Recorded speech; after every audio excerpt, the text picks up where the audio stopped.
Olá! O Sala de Visitas de hoje, segunda-feira, 22 de setembro, entrevista o professor Juracy Caetano.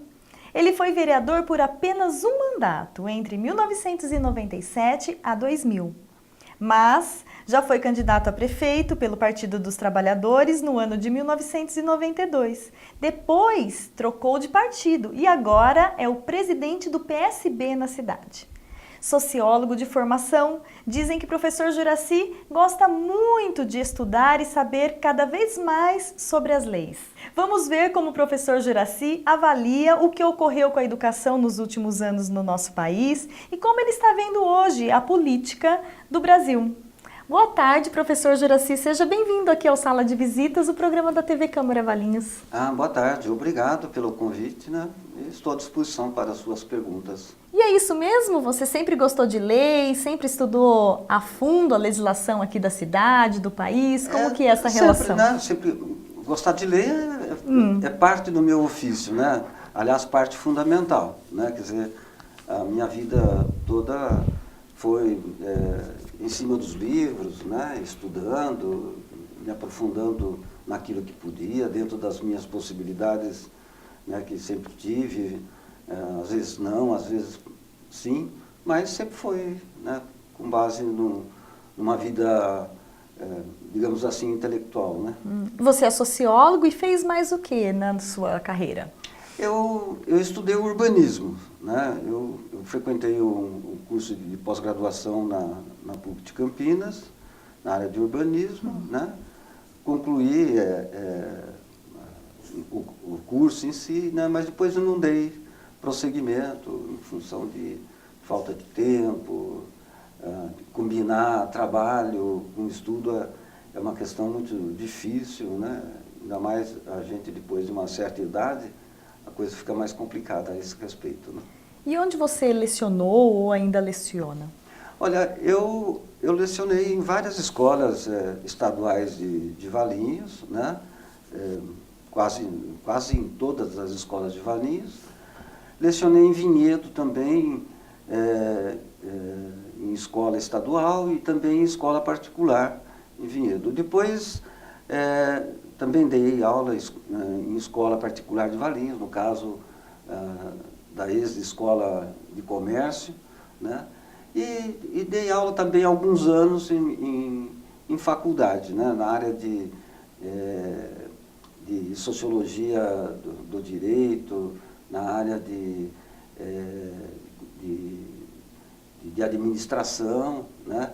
Mas sempre com um foco voltado para a área de ciências humanas, que é o meu métier, né? E como você avalia a educação hoje no Brasil? Olha, a educação no Brasil ela tem sofrido assim progressos, né? Há que se ter a compreensão de que a educação é um processo lento, né? Um processo lento, um plano que você gera hoje, ou um programa educacional, não é de uma hora para outra que esse plano tem os seus efeitos, enfim, sejam positivos ou negativos, mas é um processo muito demorado, né? Entretanto, a educação no Brasil não é boa. Não é boa. Por exemplo, ontem mesmo via no noticiário, né, quer dizer, o quanto se gasta por aluno aqui, em torno de $3.000 em média, né, em países como Estados Unidos, etc., esse gasto com um aluno chega a $9.000. Né, quer dizer, então, é necessário a injeção de muito dinheiro para digamos, estruturar a educação, né? Sem dinheiro isso não se consegue, mas não só isso, né? É necessário ter planos eficazes, planos que efetivamente façam com que as crianças, possibilitem às crianças o aprendizado e um aprendizado de qualidade, né? Mas são dois fatores que, num certo sentido, imperam a educação brasileira, né? Uma que os recursos não estão muito aquém do que deveriam ser para poder, digamos, trabalhar adequadamente a educação. Mas também, quer dizer, os planos que são gestados, há muitas descontinuidades, né, e que demonstram que o aprendizado das crianças é de muita baixa qualidade, né? Muita baixa qualidade, os métodos de ensino, as formas de ensinar, enfim, esbarra numa série de coisas, de capacitação de professores e tudo mais, que precisaria ter investimentos enormes, né? Em salários de professor, né? Em capacitação dos professores, para que eles possam efetivamente fazer um trabalho de qualidade com as crianças. Não que os professores não tentem fazer isso, né? O problema é um problema maior, ele é de natureza estrutural, né? E por ser de natureza estrutural é que é necessário que medidas estruturais que de fato transformem a educação brasileira, né? E que de fato torne o Brasil um país emergente no sentido de ter uma educação de qualidade reconhecida tanto internamente como no exterior, né? Então, tem muito caminho a ser percorrido para se melhorar a educação no Brasil, né? Recentemente foi publicado o resultado do IDEB, né? Por exemplo, o ensino médio é um ensino à bancarrota, né? Ou seja, notas baixíssimas, né? Exceto tirando da primeira fase do ensino fundamental até o 5º ano, em que os resultados atingiram a meta, né, necessária, já projetada pelo Instituto, né, que trata do assunto, mas no que tange, por exemplo, do 5º ano até o 9º ano, quer dizer, os índices ficaram abaixo da meta, né? E em se tratando do ensino médio, ficou muito abaixo ainda da meta. Aliás, indicadores esses que, embora revelados agora, mas quem acompanha a vida educacional sabe que o ensino médio tem sido um ensino de baixa qualidade, em que os alunos... há uma alta desistência dos alunos em relação... os alunos saem sem preparo nem para a vida do trabalho, nem para poder prosseguir os estudos numa universidade ou numa faculdade, né? Quer dizer, então, o ensino médio hoje é um ensino, eu estou dizendo no caso do ensino médio público, né? É um ensino que não prepara o aluno praticamente para nada, né? Quer dizer, o próprio aluno, ao se confrontar com a situação, se desinteressa, muitas vezes desiste de estudar, até porque tem que trabalhar, tem que cooperar no orçamento da família e também não vê perspectiva de futuro, né? Então, o ensino médio é um ensino que está a exigir um tratamento com muita profundidade, como deve ser de resto em toda a educação no país, mas o ensino médio é um ensino que necessita de uma revisão geral. De uma revisão geral, de uma intervenção de maneira muito profunda. Até porque hoje os adolescentes acabam trocando muitas vezes o ensino médio pelo ensino técnico, já para ter uma carreira rápida. O problema é que o ensino técnico é insuficiente, né? São poucas escolas de ensino técnico e escolas de qualidade, são poucas, né? Quer dizer, o país é um país muito incipiente muito incipiente no sentido de oferecer ensino técnico, né? São poucas escolas, né? Quer dizer, a procura é enorme, né? Uma demanda que, se for ver em relação à oferta, é uma coisa, é um distanciamento abissal, né? Quer dizer, então,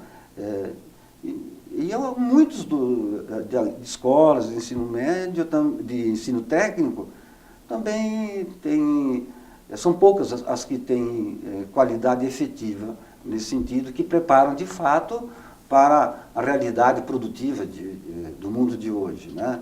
Ou seja, uma realidade fundamentalmente tecnológica, né? Com as novas tecnologias do conhecimento, enfim, de informação. Então é uma situação bastante ineficaz a presença do ensino médio dentro dessa perspectiva que eu estou colocando, né? Você participou da municipalização do ensino aqui em Valinhos, né, que pega os anos iniciais até o 9º ano hoje, né? Esse processo foi bom para a cidade? Olha, esse processo ele tem se mostrado adequado. Ele tem se mostrado adequado. Com o correr dos anos, foi possível corrigir certas distorções que existiam no ensino público, né? Mas muitas dessas distorções, elas existem ainda hoje, né? Mas seguramente, quer dizer, a municipalização do ensino, ela se tornou uma realidade, né? Hoje os municípios são quase que obrigados, né, a fornecer o ensino fundamental, né? Que, aliás, pela própria LDB, tem que ser uma prioridade dos municípios, né? Quer dizer, o ensino infantil e o ensino fundamental, né? Agora, naquele momento da municipalização, havia muitas dúvidas sobre de como seria isso, da eficácia dessa mudança de gestão, né? Porque naquela época todo o ensino fundamental e ensino médio estavam nas mãos do governo do Estado, e apenas o ensino infantil, né? O ensino infantil estava nas mãos do município, mas ainda o ensino infantil naquele momento, que embora estivesse abrigado na Lei de Diretrizes e Bases da Educação Nacional, chamada LDB, né? Mas, entretanto, quer dizer, o ensino infantil, ela vinha de uma estruturação, né? Daquela coisa que se chamava o parquinho infantil, né? Que era uma forma da criança... Era uma creche ampliada. Uma creche ampliada, bem lembrado por você. Quer dizer, uma creche ampliada, mas principalmente com a LDB, né? Quer dizer, o tratamento, ou seja, a ser dado à educação infantil é outro, né? Inclusive, hoje, quando se fala, por exemplo, em creche, né? Quer dizer, há uma dupla asserção, no sentido seguinte: a creche é para cuidar e educar, né? Quer dizer, porque lá atrás, né, quer dizer, a creche era vista como uma coisa da assistência social, né? E nem se pensava, até existia o aspecto educacional, sem dúvida, no fazer cotidiano. Entretanto, não tinha uma objetivação nesse sentido da educação, né? Com a LDB, isso, quer dizer, há currículo que norteia toda a educação infantil, assim como há no ensino fundamental e também no ensino médio, né? Quer dizer, então, mas a municipalização naquele instante trazia muita insegurança, né? Eu próprio, enquanto vereador na época, teve uma movimentação na época a respeito disso. Havia uma certa discordância dessa, principalmente setores ligados de professores militantes, né, da época em que vinham com muita reserva essa questão da municipalização, né. Entretanto, foi um processo bastante discutido na época. 1998. 1998. Né? Foi quando foi feito o convênio com o governo do Estado, um convênio que perdura até hoje, né? No sentido da parceria educacional em que o município ficava, em que o ensino fundamental ficava sob a autoridade do município. Né? Mas é muito cedo do ponto de vista histórico, né? Do ponto de vista histórico, em 98 nós estamos com 2008, são 16 anos, né? Do ponto de vista histórico é muito difícil ainda de avaliar, embora possa se fazer avaliações, como tem sido Porque feitas. já deu tempo de formar bastante gente, bastante né? gente. Hoje tem uma geração aí. Geração já passou até do ensino médio, nesse caso, já passou, né? do ensino médio, né? Entretanto, é uma construção ainda, né? Quer dizer, não é fácil para o município, né? Porque, veja, o município que cuidava apenas do ensino infantil, quer dizer, hoje tem que cuidar do ensino fundamental, e não é fácil para o município. Né? Quer dizer, tem muita gente que pensa que o governo federal manda dinheiro. Tem gente que pensa, por exemplo, que o Fundeb, né, é um dinheiro do governo federal que vem para o município. Não é. Na realidade, o Fundeb é um fundo contábil em que, né, pela lei do Fundeb, o governo federal retém, né, parte dos impostos do município, Fundo de Participação dos Municípios, ICMS, né? Quer dizer, se o município tem digamos, um determinado número de alunos... Uma receita grande, né? Um determinado número no ensino fundamental, esse dinheiro que é retido pode voltar para o município, como pode não voltar também, se o município não tiver um certo número de alunos que possibilitem que aquele imposto retido do município volte para o município. Né? Quer dizer, então... Foi uma obrigatoriedade, assim, né? Para dizer, cidades ricas como Valinhos, Vinhedo, cidades aqui da nossa região, foi praticamente uma obrigação municipalizar. Porque senão o imposto chegaria ao governo federal, seria retido, mas não voltaria. Não voltaria, né? Seria um dinheiro do município perdido. Então, o que o governante na época fez? Né? Fez, olha, bom, se a gente vai perder esse dinheiro, então vamos... o que a gente faz? Vamos enfrentar essa coisa do ensino fundamental e estruturar, porque, na realidade, quer dizer, os prédios escolares eram prédios do Estado, quer dizer, prédios subcateados, enfim, uma estruturação, isso eu posso afirmar, eu já fui professor do Estado, uma estruturação meio deficiente e tal, né? Acho que os municípios, de certa forma, também copiaram um pouco isso, né? Mas já há algum tempo os municípios têm começado também a caminhar com as pernas próprias, né? Fazendo uma gestão da educação já com mais acuidade, né? com mais zelo, né? Com mais, digamos, responsabilidade, enfim... discutindo mais de perto com a população o processo educacional, ou seja, a comunidade escolar, professores, diretores, pais e os próprios alunos. Né? Então, quer dizer, é uma experiência que veio para ficar, ou seja, uma experiência da municipalização, embora isso seja uma carga enorme sobre o município. Né? O governo federal vive...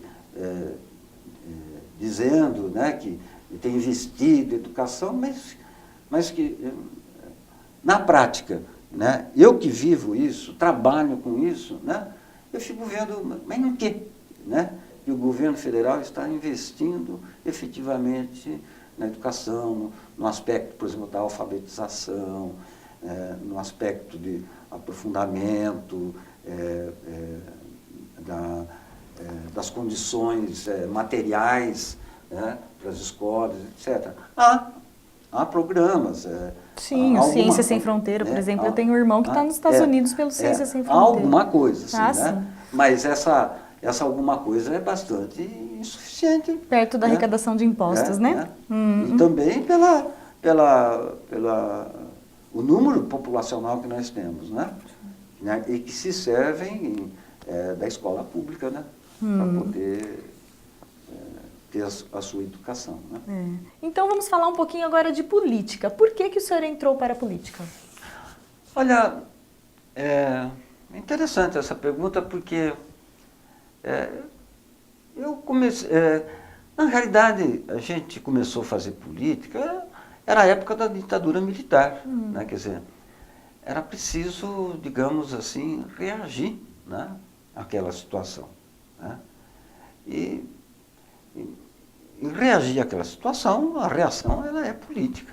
Né? Quer dizer, a participação na vida social, né, na vida política, digamos, institucional, no sentido de que aquele regime colocado fosse a bancarrota, que desaparecesse, né? Ou seja, um país em que perdurava a censura, perseguições, a falta de democracia nenhuma. Então era necessário reagir àquele estado de coisas, né? A minha participação política, assim, digamos assim, do ponto de vista institucional, no sentido de participar de partido, veio justamente com o aparecimento do PT. Né? O aparecimento do PT com novas propostas, né, naquela época, né? Com novas propostas, com uma forma de luta, né, que recolocasse o Brasil num outro plano, né, das diferenças, tanto do ponto de vista da liberdade como das diferenças sociais. Né? Então, basicamente, aquele clamor de uma sociedade para a abertura do regime político, né, para a abertura de uma sociedade que, naquele momento, uma sociedade que se encontrava confinada pelos desmandos da ditadura militar, era necessário ter um projeto de luta, né, que já vinha há algum tempo, já desde sempre, né? Quando a ditadura se instalou, as reações já vieram desde o início, né? Quer dizer, então, quer dizer, a minha entrada assim, na política se deu com o aparecimento, com a fundação do PT, né? Que era, embora deva-se reconhecer que, por exemplo, o PMDB na época foi um partido importante no sentido de também confrontar a ditadura militar, né? Embora não ele totalmente, mas grandes setores do PMDB, com lideranças formidáveis que existiam naquela época lá, do PMDB, mas com a emergência do PT, né, em que a proposta de luta ela apontava para uma maior fecundidade e para um adensamento, né, da luta por melhores condições sociais, por mudanças estruturais no tratamento da sociedade, né? Então foi nesse sentido que eu iniciei um trabalho na política. O trabalho na política era um trabalho de uma consciência, né? Não tinha um interesse de entrar na política por, quero experimentar a política. Não, foi um processo, era um processo de luta. A gente lutava, digamos, criticando, ou no movimento estudantil, ou no sindicato, enfim, né? E no partido político, né? Quer dizer, eu sempre dizia na época, que as pessoas me perguntavam isso, o seguinte: eu fazia política por necessidade, né? A necessidade de participar da vida social, a necessidade de buscar transformações, né? De alterar a estrutura da sociedade, de melhorar as condições de vida da população, né? Mas assim, no sentido de que estava numa luta para que, efetivamente, quer dizer, as classes mais, digamos, oprimidas da sociedade pudessem, né, se descortinar e poder buscar os seus desígnios, né? Quer dizer, então, o início da política foi pela necessidade, né? Era uma necessidade de participar, né?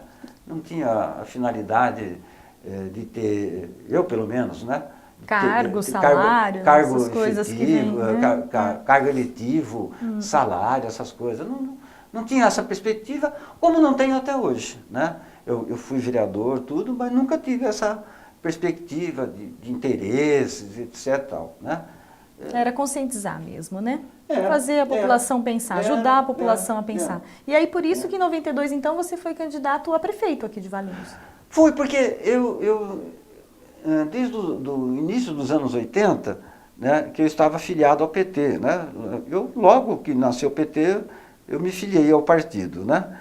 E depois eu me tornei, acho que em 85, se não me engano, 85, presidente do Diretório Municipal aqui do PT, né? E, quer dizer, em 92, um partido que tinha muita dificuldade aqui em Valinhos, uma realidade de Valinhos, era uma realidade muito difícil de trabalhar um partido como o PT aqui. Né? Porque conservadora. Porque a visão que tinha aqui no município era uma visão conservadora, né? Eu costumo dizer que muitas vezes a gente ia, digamos, entregar um folheto na casa de alguém, ou para um cidadão, que a gente fosse falar do PT, é como se a gente tivesse lepra, sabe? Porque a gente era visto como um bicho, né? Quem conhece a história daquele momento sabe que havia uma coisa raivosa contra o PT naquele momento, né?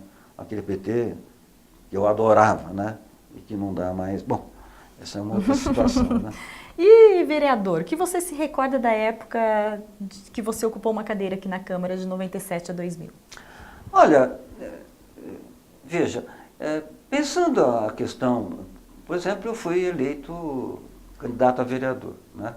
Fui muito bem votado na época, fui, acho que, se não me engano, o quarto vereador mais votado, né, na época, até por conta que eu era professor na cidade, era conhecido, e a minha militância no PT, as minhas posturas enquanto cidadão, enquanto pessoa, né? Tudo isso me levaram, por exemplo, em 96, na eleição de 96, a ser eleito vereador, né? Então, quer dizer, eu fui vereador de 98 a 2000. 97. Né?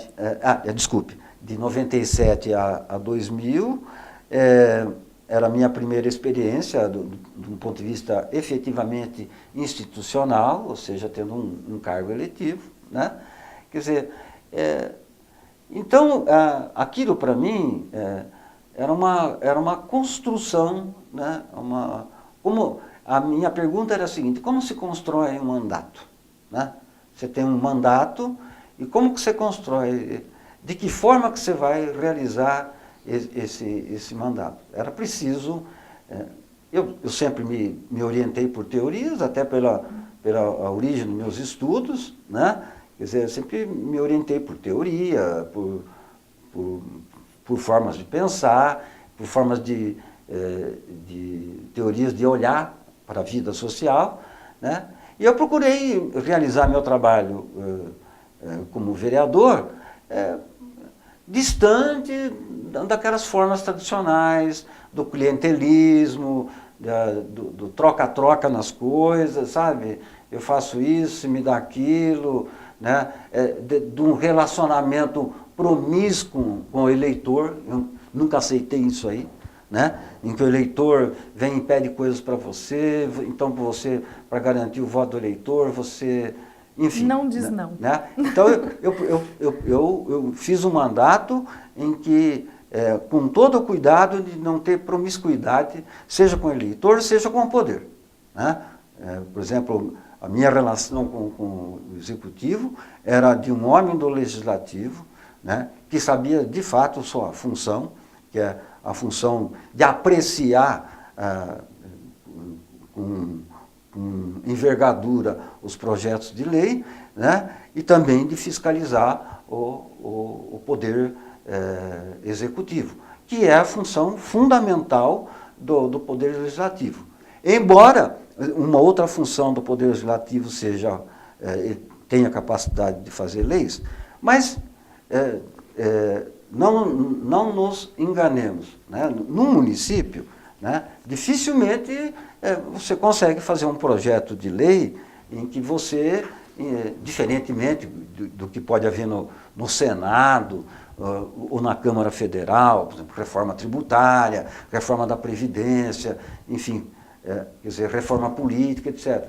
No município é diferente, quer dizer, para você, digamos, o legislativo no município, ele, aliás, nenhum dos poderes, no caso do legislativo, seja ele municipal, estadual ou federal, ele não é poder concorrente do executivo. Né?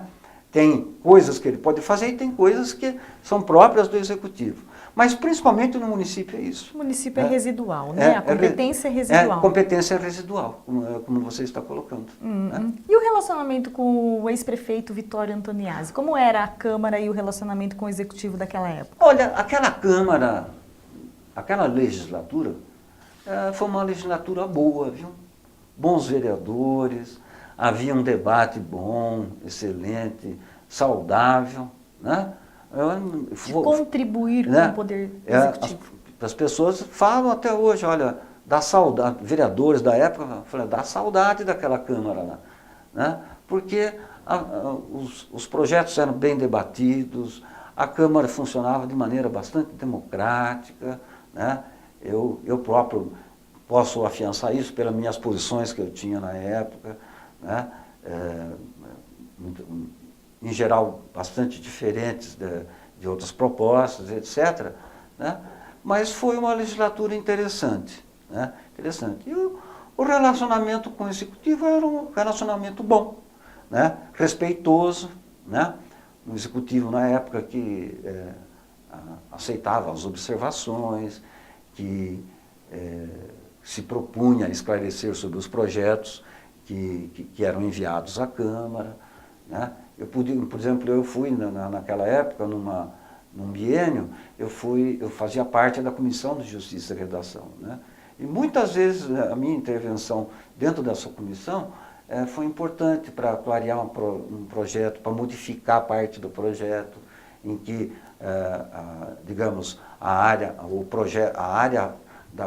que estava afeta aquele projeto vinha e explicava, em que a gente fazia eventualmente emendas ao projeto, ou então solicitava que o executivo pudesse melhorar, né, digamos, a redação do projeto, ou melhorar o conteúdo do projeto, ou transformar esse conteúdo. Então, havia um bom relacionamento naquele momento entre o executivo e o legislativo. Né? Então, foi possível fazer uma legislatura interessante naquela época. Né? E hoje você está no PSB, é presidente do PSB aqui na cidade. Né? Como você está vendo essa nova conjuntura, infelizmente com a morte do Eduardo Campos, mas agora com a Marina despontando bem aí no cenário nacional? É o seguinte, quando do ponto de vista da atualidade, né, eu vejo que, por exemplo, no caso do Eduardo Campos, que infelizmente faleceu naquele acidente trágico, né, o Eduardo Campos estava propondo, naquele momento, digamos, que não era mais possível continuar com essa sorte de coisas que tem hoje, né, em que a política é um jogo de troca, de propinas, como a gente está vendo agora, no caso da Petrobras, como a gente viu no Mensalão, né? No Mensalão e outros casos também que a gente poderia até falar a respeito, não é uma coisa de um governo só, mas o Eduardo Campos apontava o seguinte: nós precisamos fazer um rompimento com isso, né? E é uma coisa que eu acho há muitos anos, é preciso o pessoal fala assim, reforma política, né? Mas como que você reforma a política? Você faz um decreto hoje, olha, a partir de hoje a política foi modificada. Tem que fazer uma lei de reforma política? Tem. Por exemplo, a questão da representação do voto, a questão de como se desenrola uma eleição, a forma de fazer essa eleição. Mas é preciso ter um início nesse país aqui de rompimento com esse círculo vicioso, né, nefasto para a vida do país, né, corrosivo, né, que dá margem ao quê? Uma corrupção generalizada que existe nesse país, né? Então, Eduardo Campos era uma liderança que estava apontando para esse caminho, né, como ele chamava, de uma nova política, né? Eu sou reticente com essa nomenclatura, né? Até porque pode confundir, por exemplo, existia a política da República Velha lá atrás, né? A política lá dos militares, do tempo dos militares, do tempo de Vargas, etc. Tal, né? Mas o que ele queria dizer com essa velha política é essa forma como está colocado o sistema, né? E um sistema o quê? Que só alimenta a corrupção, né?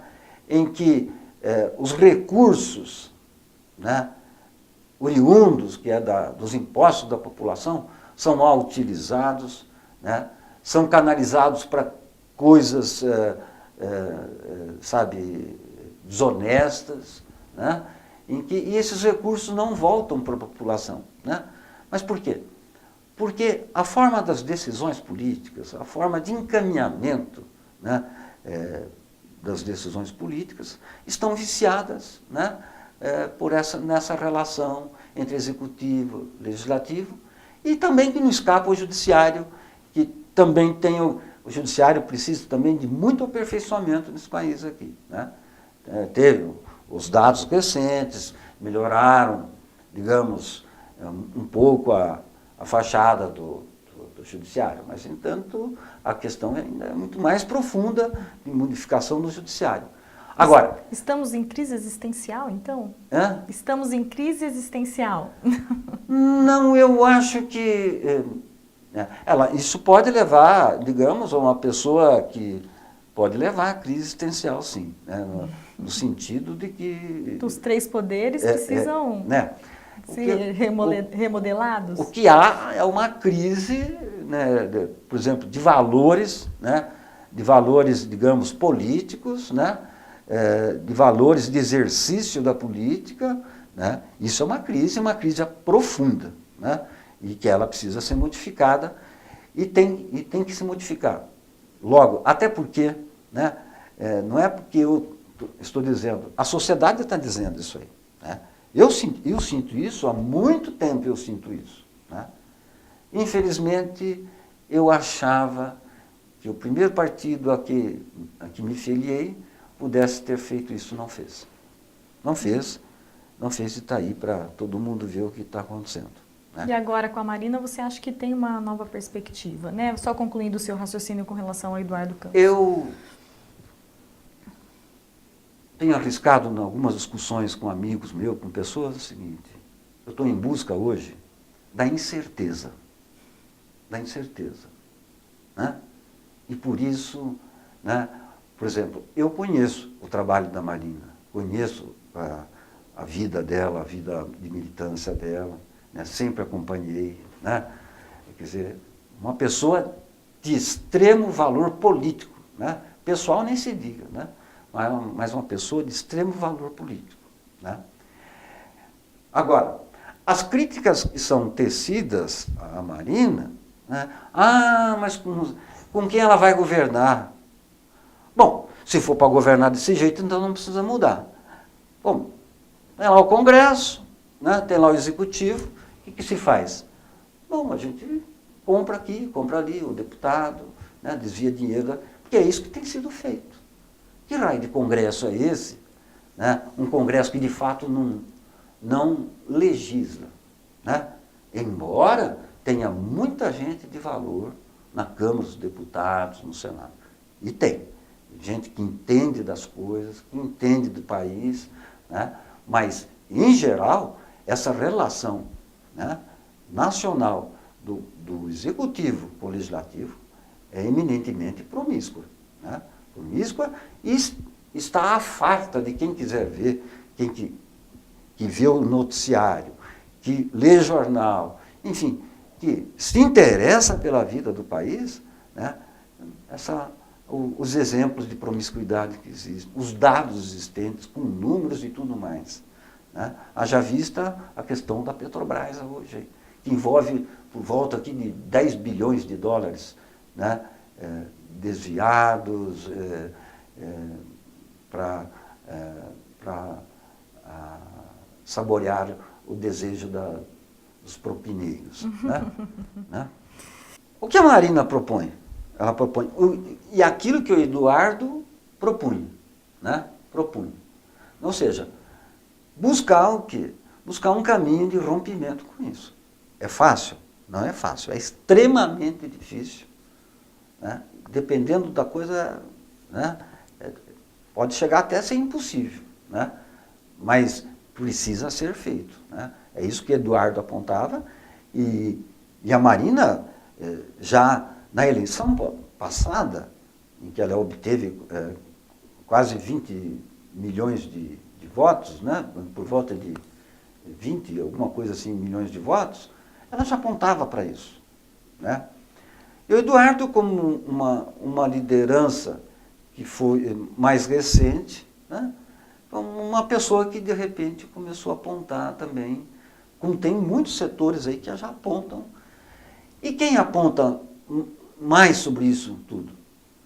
É pegar como exemplo histórico, e a gente dá, porque lá na história, lá na frente, todo mundo... Aliás, já se lembra hoje, né? Os movimentos sociais de verdade, não movimentos sociais manipulados por partidos, nem por nada, mas movimentos sociais de verdade.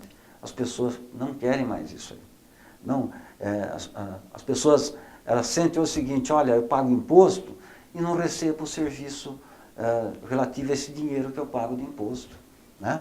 Esse descaso, né, que o governante tem com transporte, com saúde, com educação, essa coisa que não sai do lugar, essa coisa, sabe, embolorada, né? Essa coisa embolorada, engessada, né? É sujeito morrendo na porta de pronto-socorro, como a gente vê todo dia no noticiário. Ninguém está inventando nada, sabe? A educação que não avança, né? Apesar dos esforços que são feitos aqui e acolá, uma educação que não avança, sabe? O problema da mobilidade social hoje, uma palavra da moda hoje, né? Ou seja, um transporte de má qualidade, cidades poluídas, né? Regiões metropolitanas, sabe? Essas regiões metropolitanas são o exemplo, né, do anti-urbanismo, sabe? Da anticidade, né? Quer dizer, estudos sociológicos, né, urbanísticos revelam o seguinte: todas essas regiões metropolitanas tiveram o mesmo tipo de modelo, né, de criar essas situações horríveis, né? População sem moradia, saúde de má qualidade, educação de má qualidade, enfim, tudo Estado mínimo. O que é Estado mínimo? É quando o Estado ele governa, vou dar um pouquinho aqui, dou um pouquinho ali, né? Tem educação, tem lá, tem escola, tem posto de saúde, tem isso, tem aquilo, né? e diz, Estado mínimo é isso, em que, efetivamente, a sociedade recebe aquela coisa porque tem que ter, né? Mas a qualidade disso não existe. E é isso que os movimentos sociais de junho do ano passado apontaram, né? O Brasil acordou, né? E agora, as pessoas sabem bem o que teria que ser? Ninguém sabe, né? É difícil. Então, nós precisamos o quê? Colocar esse debate, né? Então, de que maneira que vai ter que ser as coisas? Como que nós vamos fazer para transformar isso tudo? Que é preciso ter transformação, né? Agora, ninguém tem fórmula pronta, né? Mas, veja, a candidatura da Marina, né? Da Marina, ela aponta para isso. Há dificuldades? É preciso, né? É preciso ter a crítica a isso. Não é fácil. Há dificuldades também no programa da Marina, né? Ou, melhor dizendo, no programa do PSB. Né? Embora, a Marina foi o presente para o PSB, né? Foi, né? Quer dizer, porque, na realidade, quer dizer, muitas das teses da Marina, digamos, são teses da Rede, né? Que era o partido que ela tentou fundar e, infelizmente, não conseguiu. Entretanto, no momento em que tinha que haver uma definição política, que é um ano antes das eleições, ela, digamos, o Eduardo, né, com a maestria que ele tinha, né, com a capacidade de envolvimento, enfim, a capacidade política que ele tinha, né, pôde se juntar com a Marina. Então. Agora, são experiências diferentes que a gente vai ter que ver. Quem quiser pagar para ver, é só votar. Né? Quem não quiser pagar, né, cada um vota em quem quiser. Né? Ninguém vai fazer a cabeça de ninguém. Né? Quer dizer, quem quiser pagar para ver, paga. Quem não quiser, né, achando que é blefe, né? Então, cada um faz o que acha melhor. Né? E o professor Juracy tem vontade de voltar para a Câmara, de apresentar projetos? Se recorda de projetos importantes da época de vereador? Não, eu não tenho mais vontade. Né? Olha... Acompanha a vida política da cidade hoje? Pouco. A Câmara? Pouco, não, pouco. Muito pouco. Não, eu não... Vou ser franco, acompanho muito pouco, vejo alguma coisa no jornal, né? Faz tempo que eu não frequento a Câmara, de uma época eu frequentava mais, às vezes eu vinha à Câmara, assistia a sessão e tudo mais, né? Mas eu estou distanciado disso, né?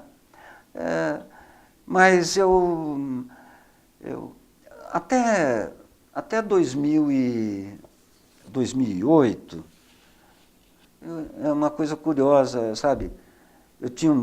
Porque quando eu fui parlamentar, né, eu estava crescendo enquanto... Eu era inexperiente quando eu entrei, né, e eu estava crescendo enquanto tal, enquanto visão do legislativo, enquanto, por exemplo, eu procurava entender da área de planejamento urbano, eu procurava entender na área de finanças, educação eu já entendia, procurava entender na área de saúde, na área da cultura, que era normal para mim. Né? Então, quer dizer, dentro do legislativo, eu trabalhava com todas essas questões. Eu mesmo estudava, mas eu ia buscar também pessoas capacitadas na área do urbanismo, né? Eu ia buscar assessoria jurídica, né? Não paga, mas de gente militante para me ajudar nas coisas. Né? Quer dizer, então eu procurava me ilustrar, né? Entender do assunto. Imagina o seguinte, tem projetos do Executivo que são complexos, que envolve numerário, verba, um montante alto, né? Que envolve, por exemplo, transformações urbanas complicadas do ponto de vista ambiental, etc. Tal. É preciso que o vereador ele tenha uma envergadura para votar. Ele não precisa ser um urbanista ou ser engenheiro, mas ele tem que buscar quem conhece para orientá-lo, para ajudar a entender aquele projeto. Né? Quer dizer, esse é efetivamente o papel de um parlamentar. Fora isso, né? É conversa fiada, ser vereador é conversa fiada, não interessa. Né? E eu participei da última eleição, acho que foi em 2008, enquanto candidato. Né? E eu tinha muito, assim, aquela coisa, sabe, de voltar para o parlamento, né? Mas de ajudar a transformar o parlamento, mas ajudar rapidamente. Como que você faz isso? Você faz com seriedade, com respeito e uma intervenção mesmo diária, cotidiana, né? Ali trabalhando efetivamente, né? Se dedicando completamente a isso, para você agilizar as coisas da vida da cidade. Não pode demorar. Os problemas vão acontecendo, eles têm que ser resolvidos. Né? Então, eu tinha muita vontade. Depois disso, eu perdi essa... Não tenho mais vontade. Veja, tem uma frase já antiga, frase feita, desculpe, inclusive a frase feita, que é o seguinte: se um homem morder um cachorro, né, é notícia. Se o cachorro morde o homem, não é normal, o cachorro morder, né? Mas se o homem mordeu o cachorro... Então, para você, às vezes, ser eleito, você tem que ser o quê? Ficar mordendo o cachorro por aí, né? Inventar coisa, sabe? Além do que gastar dinheiro, essa coisa de financiamento de campanha, sabe? E eu não... Cansei, não tenho mais paciência para isso, não. Não fujo da minha responsabilidade como cidadão. Como cidadão e como um homem histórico, né? Que eu me entendo, né? De poder opinar, de poder falar. Proselitismo não me atrai, né? Não me atrai. Mas de um homem que... aqui, você quer ouvir minha opinião? Está tudo bem, né? O que eu posso fazer? Eu não estou dando aula, mas posso, numa aula, efetivamente, trabalhar as coisas de uma maneira crítica, em que o sujeito possa tirar as conclusões dele, as interpretações dele. Né? Mas é justamente isso. Esse modelo de realização da política já não me atrai mais, eu não... Sabe, envelheci, eu acho que eu posso contribuir de outra maneira, enfim, né? Ou então, sabe, cuidar da minha vida e pronto. Você é avaliense? Sou. Né? Eu nasci na Vila Santana. Ah, na Vila Santana, olha só, tradicional. Eu nasci na Vila Santana. Nasci na Rua São Paulo, disseram os apóstolos de São Paulo. E mora por lá ainda? Moro até hoje na mesma casa, não me mudei. Né? Não me mudei, né? Mesma casa que meu pai construiu lá atrás, ainda quando era nenezinho, né? Moro no mesmo lugar. Mesmo lugar, na mesma rua, na mesma casa, mesmo número, né? Portanto, sou valiense. Né? Professor Juracy, muito obrigada pela contribuição sociológica aqui na nossa entrevista, na nossa sala de visitas. Né? Eu que agradeço o convite. Gostaria que você fizesse as considerações finais para a gente encerrar. O que eu poderia dizer como considerações finais é de que eu desejo que, efetivamente, né, esse país se transforme, que as cidades sejam bem governadas, né, que os legislativos, seja municipal, estadual, federal, atuem de uma forma, comece a modificar-se, desfazer-se de vícios, né, enfim, que a gente possa ter uma sociedade em que a gente se sinta mais cidadão. Né? É difícil dizer no Brasil ainda, né, bater no peito e dizer que é um cidadão. Né? Porque muitas vezes, não precisa ir longe não, né? Às vezes alguma coisa de um órgão público, você encontra alguém que nega a sua cidadania. Né? Por aí, né, pelas cidades a gente vê todo dia certas cidadanias serem negadas. Né? Então, o que eu desejo é que esse país se modifique, né? Torço que esse país se modifique. O que eu puder fazer para ajudar dentro do meu âmbito, da minha possibilidade, do meu conhecimento, enfim, dentro da minha energia, né? Eu gostaria que a realidade fosse melhor do que é hoje, né? Enfim, e que as pessoas pudessem viver bem nesse país, né? Serem mais felizes. É isso que eu desejo. Muito obrigada novamente. Em nome do presidente Lorival, a gente agradece a sua presença aqui no Sala de Visitas. E não faltarão oportunidades para a gente conversar de novo. Amanhã a TV Câmara exibe o telejornal Câmara em Notícias. Na quarta-feira, amanhã também ao meio-dia, na quarta-feira ao meio-dia tem Sala de Visitas com o ex-vereador Mauro Barbosa. Na quinta, outro ex-vereador será entrevistado aqui, o ex-vereador Biscuit. Também o programa vai ao ar ao meio-dia, depois com retransmissão às 17 horas. Na sexta tem telejornal de novo. E na segunda, o Sala de Visitas retorna entrevistando o presidente do Recanto dos Velhinhos, jornalista Fernando Dávila. Então, até lá e acompanhe a programação da TV Câmara.